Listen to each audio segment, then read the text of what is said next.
Assalamualaikum warahmatullahi wabarakatuh. Salam jumpa dengan Suluh Berkah Channel. Kali ini liputan kuliah zuhur di Masjid Arif Nurul Huda, Polda Jawa Timur, dengan mengambil tema "Ada apa dengan sholat? Bagaimana hubungannya dengan hidup dan kehidupan kita?"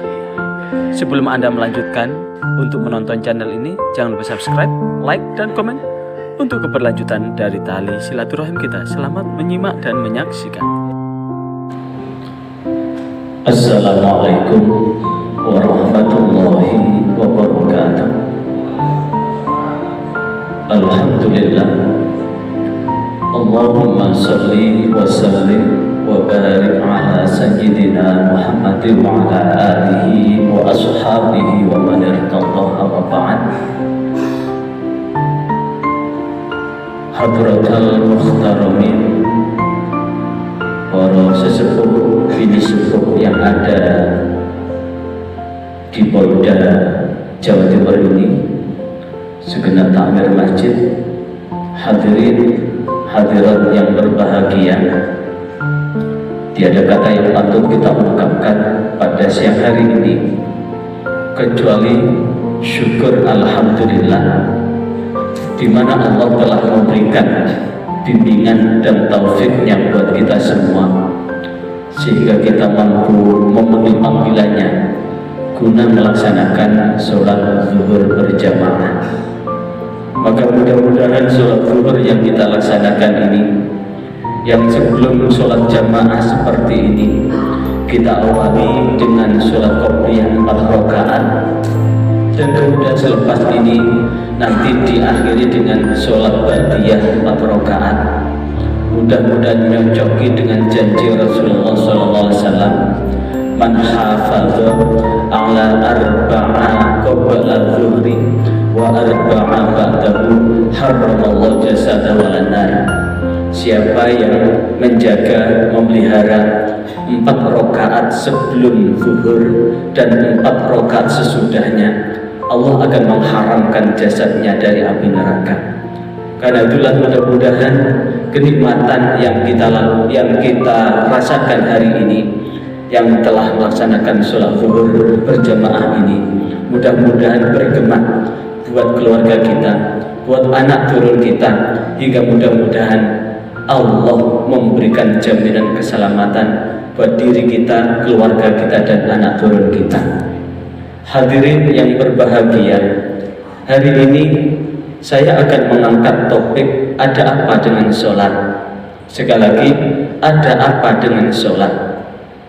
Sholat adalah satu-satunya perintah Allah. Dari perintah Allah yang lain, kalau rukun Islam itu mulai dari syahadat, sholat, puasa, zakat, haji, dan satu-satunya perintah Allah yang langsung Allah berikan berhadapan langsung antara Allah dan Rasulullah, yang saking dahsyat dan hebatnya, sebelum Rasulullah mendapatkan perintah ini, Allah mempertemukan dengan ruh Nabi terdahulu. Dari langit pertama ketemu Nabi Adam alaihissalatu wassalam, langit kedua, langit ketiga, langit keempat, langit kelima, langit keenam. Di langit keenam ketemu Nabi Musa, di langit ketujuh ketemu Nabi Ibrahim, dan kemudian disinggahkan di neraka, disinggahkan di surga, dan kemudian diantarkan malaikat Jibril di depan arsy di Sidratil Muntaha, dan Rasulullah menghadap sendiri dengan jasad dan ruh menghadap Allah untuk menerima perintah sholat.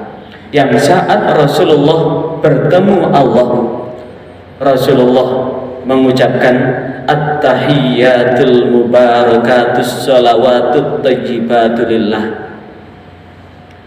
At-tahiyyat, salam penghormatan, mubarakah, keberkahan, sholawatut thayyibatulillah, dan rahmat yang baik senantiasa hanyalah milik Allah. Kemudian Allah menjawab, Assalamu alayka ayyuhan nabiyyu wa rahmatullahi wa barakatuh. Setelah Rasulullah mengucapkan itu, maka Allah menjawab, Assalamu alayka ayyuhan nabiyyu wa rahmatullahi wa barakatuh. Salam sejahtera buatmu wahai Nabi, rahmat dan keberkahan untukmu. Tapi Rasulullah menjawab, Assalamu alayna wa ala ibadillahi sholihin. Keselamatan bukan hanya untuk kami ya Allah, tapi juga untuk hamba-hambamu yang soleh. Artinya apa? Ini menegaskan bahwa ini adalah satu mi'raj kita, hubungan langsung kita dengan Allah tanpa hijab apapun. Segala kita, kala kita sholat seperti ini adalah mi'raj kita tanpa hijab apapun antara kita dengan Allah. Sehingga satu ketika Rasulullah didatangi oleh malaikat Jibril, yang saat itu malaikat Jibril menyerupakan sosok laki-laki yang sangat bersih, tampan, pakai baju yang putih bersih, rambutnya sangat hitam, dan kemudian duduk di depan Rasulullah seraya memegang pundak Rasulullah, bertanya tentang iman, bertanya tentang Islam, dan bertanya tentang ihsan. Saat Rasulullah menjawab, wa mal ihsan, apa itu ihsan? Maka Rasulullah menjawab, anta'budallaha ka'annaka tarahu fa illam tarahu fa innahu yaraka. Maka mengabdilah kepada Allah seakan-akan engkau tahu Allah. Jika engkau tidak tahu Allah, maka sesungguhnya Allah tahu terhadap apa yang kau lakukan. Dan itu kita lakukan saat kita sholat. Bahwa ketika kita sholat seperti ini, kita seakan-akan tahu bahwa di hadapan kita adalah Allah. Yang kita awali dengan takbiratul ihram, takbir yang mengharamkan seluruh gerakan dan ucapan di luar sholat, yang keseluruhan disampaikan oleh Rasulullah, sallu kama ra'aitumuni usolli, sholatlah kalian seperti aku sholat. Maka mensifati sholat sudah dicontohkan oleh Rasulullah Sallallahu Alaihi Wasallam. Dan saat kita mulai takbir, kemudian kita lanjutkan dengan bacaan dan gerakan, mulai dari berdiri, rukuk, i'tidal, kemudian sujud, duduk di antara dua sujud, sujud, dan terakhir tasyahud akhir adalah anta'budallaha, kita mengabdi, menyembah Allah seakan-akan kita tahu Allah. Fa illam tarahu, jikalau kita tidak mampu atau belum mampu menjangkau kekhusyuan kita untuk seakan-akan kita tahu Allah, maka yakinlah Allah tahu terhadap apa yang kita lakukan. Setelah menjawab itu, laki-laki tadi menjawab, sodakta. Inilah yang kemudian menjadikan heran dari sahabat. Kenapa? Dia bertanya, engkau jawab ya Rasul, tapi kemudian dia menjawab, sodakta, benar kau. Maka Rasulullah menjawab, dialah malaikat Jibril yang menanyakan terkait itu untuk memberi pelajaran buat kita. Hadirin yang berbahagia, sholat ini terasa penting. Bagian yang terpenting dalam hidup kita ini adalah sholat. Sehingga saking pentingnya sholat, as-sholatu imaduddin, sholat adalah tiang agama. Faman aqamatha faqad aqamaddin. Siapa yang menegakkan sholat, maka sungguh dia menegakkan agama. Wa man tarokaha, dan siapa yang meninggalkan sholat, faqad hadamaddin, maka sungguh dia telah merobohkan agama. Berarti ketika kita menegakkan kemusliman kita, ukurannya ya di sholat. Maka saking pentingnya nanti ketika kita dibangkitkan dari alam barzah, ketika kita di hari kiamat, maka hanya ada dua barisan. Yang satu barisan orang yang bersinar, yang satu adalah barisan yang tidak bersinar. Siapakah barisan orang yang bersinar? Adalah barisan orang-orang yang anggota tubuhnya dibasuh dengan basuhan wudu, diusap dengan usapan wudu. Dan inilah yang kemudian anggota tubuh yang kita basuh dan kita usap dengan wudu itu nanti akan bersinar. Maka sinarnya akan melebihi dari sinar matahari. Dan inilah yang kemudian yang akan memisahkan kita.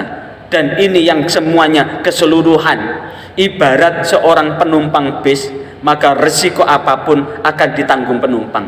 Maka kita hidup di muka bumi ini adalah ibarat penumpang bis yang kita akan membawa tanggung jawab atas apa yang kita lakukan.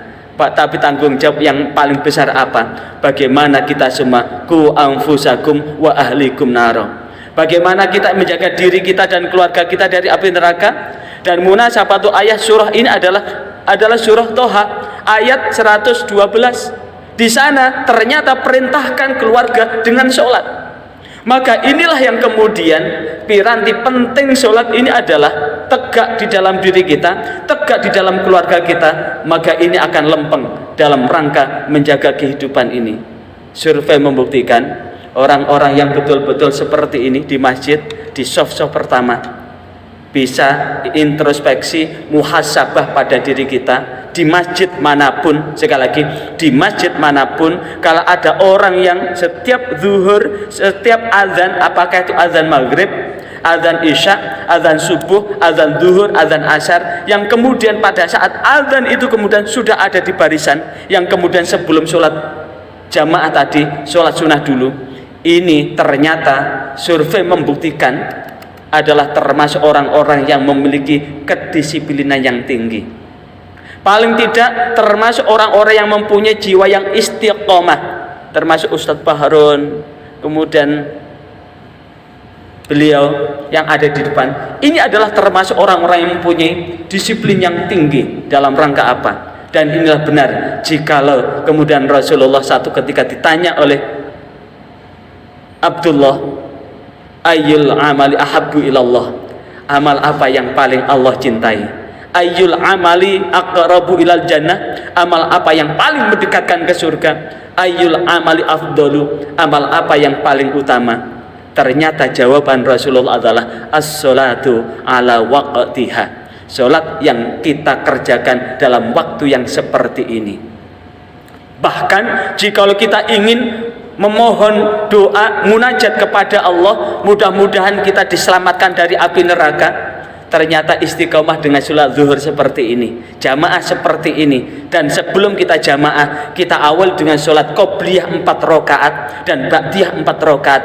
Dalam hadis yang diriwayatkan oleh Imam Bukhari, Imam Muslim, harramallahu jasadu ala nar, maka Allah akan mengharamkan jasadnya dari api neraka.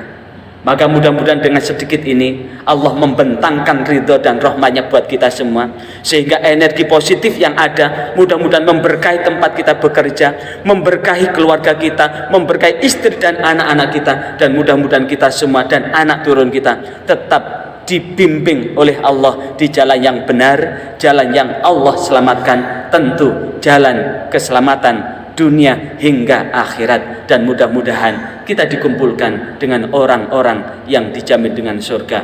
A'udzubillahi minasyaitonirrajim. Bismillahirrahmanirrahim. Alhamdulillahirabbil alamin.